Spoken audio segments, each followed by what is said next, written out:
Okay, part 3, knowledge is power. So hermetic philosophy, theoretical physics, and the Bible all agree that you have the power to change your life. Magic or miracles, whatever you want to call them. Are you ready to realize the full potential that God gave you? Are you ready to move mountains? Or are you content to be a mediocre Christian who plays the victim of your circumstances, whose brain is on autopilot controlled by the television industry, and who doesn't have an ounce of personal power? No, not me. Putting into practical use the authority given to you by God to use the same power that raised Jesus Christ from the dead takes a few commitments. You can't get there without commitments. Look at what is at our fingertips. The authority to use the power that raised Christ from the dead. But it takes commitment. So, names for that commitment, that same process. We call it becoming more powerful, becoming more holy or holier, becoming sanctified, vibrating at a higher level of frequency. The great work, that's the alchemist's use of that term, becoming more Christ-like. All words for the same thing. And how do we get there? Clutter and power are inversely proportionate. Clutter and power are inversely proportionate. The more clutter you have in your life, and I'll define the term clutter, I use that as a catch-all phrase for all kinds of things. The more clutter you have in your life, the less power you're going to have. So as you lessen your personal clutter, your personal power rises. What are areas of clutter? What in your life? What's holding you back? There's household clutter. What we think of as the regular word clutter is too much stuff in your house or in your possession. So household clutter, as in feng shui. Feng shui, I like feng shui. I practice feng shui. You go around in your house and you make sure that the energy can move around properly in your house. That's the basics of feng shui. If you have all this stuff cluttering a spot, it's like it clogs the energy, and when you look at it, it just like takes the wind out of your sails because there's this stuff, right? Anything that's broken, anything that makes you feel bad when you look at it, like if it's a gift that someone gave you that you never really liked but you feel obligated to keep it, every time you look at it, it pulls your frequency of vibration down. Just get rid of it. Anything that's broken, every time you see it, it's going to remind you, oh, I got to do that. So either fix it or get rid of it. And, just too much stuff that doesn't let the energy flow. You can't open the door because the door won't open all the way because there's all this stuff in the way. Just too much decor. Too much stuff in a room. Or dirt, just dirt and grime and dust bunnies and things like that. All of that is the clutter in that feng shui area. And feng shui also says that the different areas of your house and the different areas of your property correspond to different areas of your life. And I tested this recently.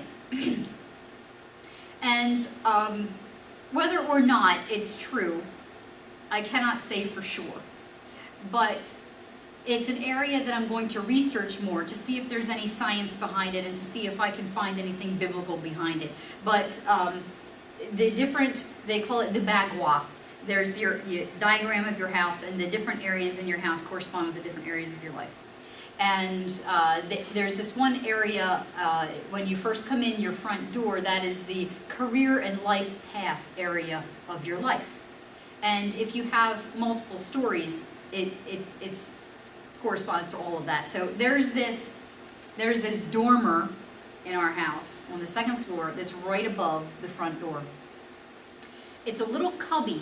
It looks like a dormer, has a little window, but upstairs, because it's a Cape Cod, there's just this little cubby door, and inside it is our heater, our heat pump, our furnace is in there. But in this cubby, I had stored all kinds of old documents and photos that were never categorized. When back in the day when you print out all these pictures and you think you're going to make scrapbooks and you never do. And I had all that stuff back in there. Years and years of, just old documents and things from relationships that are past and all of this stuff. And I had been wanting to start philosophy seminars and change the direction a little bit about my life path. because I had done the same thing for so long, and I wanted to do other things as well, and I wanted to start this seminar that we're at right now.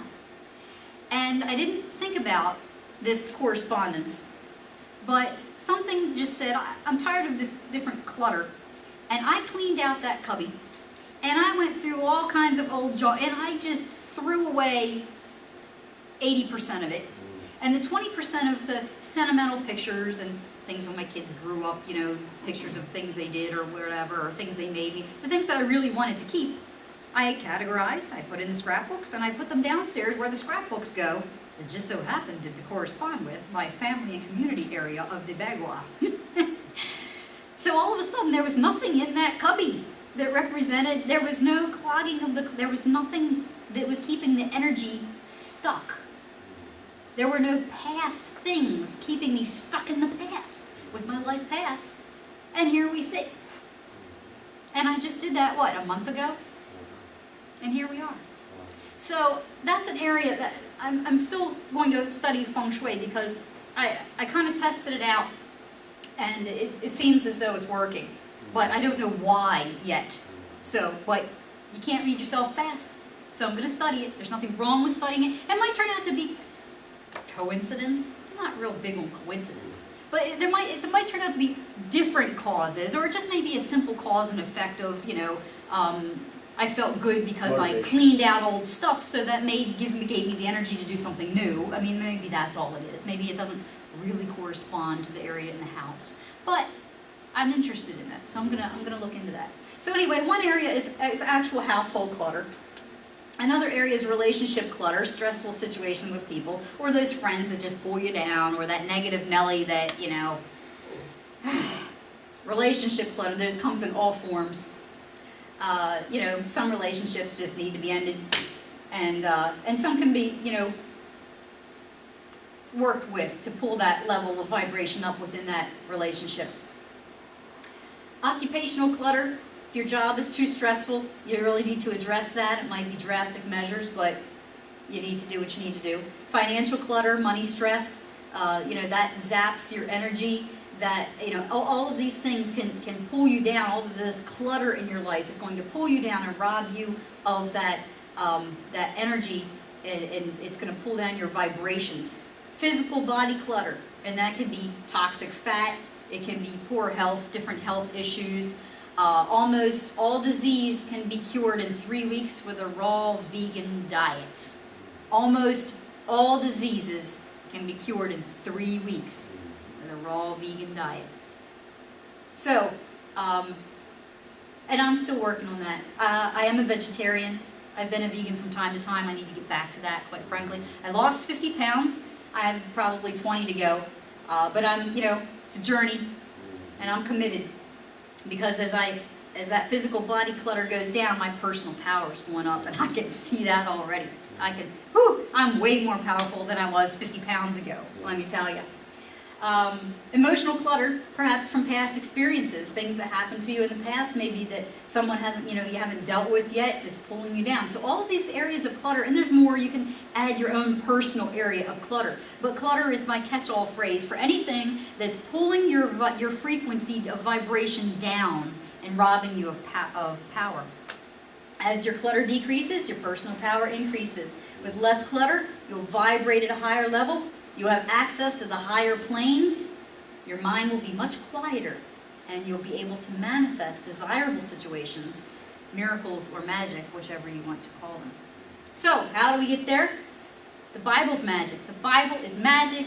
It is so many layers. There's so many layers to the Bible. There's the stories on the surface of David and Goliath. There's the bigger picture behind that of the history of Israel and the plan of salvation that God had from the beginning. There's layers under that. The Bible codes are a layer under that. Your name, you specifically, are written in the Bible codes. There's a layer under that. There's a metaphysical layer under that. That when you just read it, Revelation says you'll be blessed when you're reading this book out loud to each other. There's all kinds of layers to that. So if you don't get in the Bible, you're going to have a hard time. You're not going to be able to raise your personal power. And you can't just read little snippets of it a day. 15 minutes isn't going to do it. To do anything to significantly change your personal power. You have to really dig into it. I recommend getting a 1-year Bible and reading 4 days worth each day so that you can get it done in 90 days. Or, if you don't have a 1-year Bible, just read for an hour a day. An hour a day. You know, you can break that up, half hour in the morning, half hour at night. Daniel prayed 3 times a day, right? He took the time, and he didn't just, pray some quick prayer. He spent time, morning, noon, and night. 3 times a day, he gave time to God. So why don't we do that? Can we do that? Can we set aside an amount of time to get into the Bible? If we don't, we're not going to increase our personal power. It's just not going to happen. Number 2, divorce yourself from pop culture and let your mind detox. Whew. That's a whole nother message. I mean, there's so much to that, but pop culture will keep you down. It's pop culture is of the enemy. What would be an example of pop culture? Pop culture, mostly television. I mean, that's the biggest thing is television, having to be up on all the latest everything and celebrities and news magazines, and all of that sort of thing. So, pop culture, it's all around us. I'm a transcendentalist. I just don't subscribe to any of that stuff. I don't know the first thing about it, and I don't want to, because it robs you of thinking for yourself about important things. It robs you of your time. It's constantly dumbing everyone down so that they don't get this stuff, and they don't think it's important, and they don't think it applies to them. So just, television's the biggest perpetrator. NASCAR? Huh? And there's nothing wrong with NASCAR per se. There's nothing wrong with the History Channel. There's nothing wrong with Animal Planet. And there's Travel Channel, and there's these cool things that you can look at. And a little bit is okay. But how much are you doing that? And how much are you doing important things? You should be reading the Bible more than you should be watching television. You should be, exploring the different, giving time to identify, and that's number 3. Begin to identify areas of clutter in your life and develop a plan to systematically eliminate them. This takes time. We've been starting to do All that. right, good. But this does take time. You have to sit down and you say, okay, what's some clutter in my life and how am I going to resolve the situations? And if you're doing this, you don't have time for all of that. So really, it really is one or the other, because the folks that are caught up in pop culture, and they're subscribing to, what the world has, and they're we're supposed to be in the world but not of the world. The people that are of the world are spending too much time being of the world, so they're not dealing with this stuff. So you have to get into that transcendentalist mindset that none of this applies to me.